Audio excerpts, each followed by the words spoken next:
Jacques chapitre 5, verset 1 au verset 20. À vous maintenant, riches, pleurez et gémissez à cause des malheurs qui viendront sur vous. Vos richesses sont pourries et vos vêtements sont rongés par les teignes.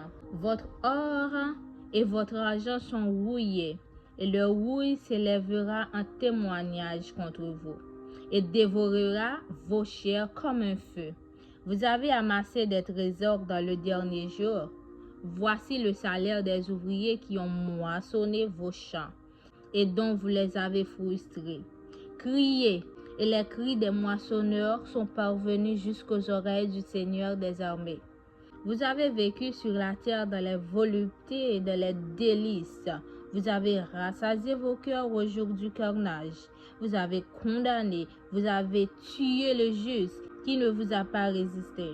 Soyez donc patients, frères, jusqu'à l'avènement du Seigneur.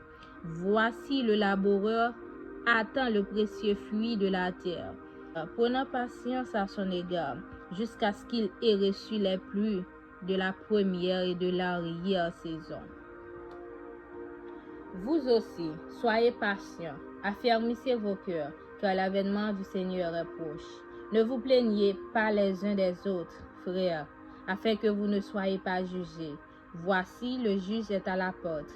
Prenez, mes frères, pour modèle de souffrance et de patience les prophètes qui ont parlé au nom du Seigneur. Voici, nous disons, bienheureux ceux qui ont souffert patiemment. Vous avez entendu parler de la patience de Job, et vous avez vu la fin que le Seigneur lui accorda, car le Seigneur est plein de miséricorde et de compassion. Avant toute chose, mes frères, ne jurez ni par le ciel, ni par la terre, ni par aucun autre serment, mais que votre oui soit oui, et que votre non soit non, afin que vous ne tombiez pas sous le jugement. Quelqu'un parmi vous est-il de la souffrance?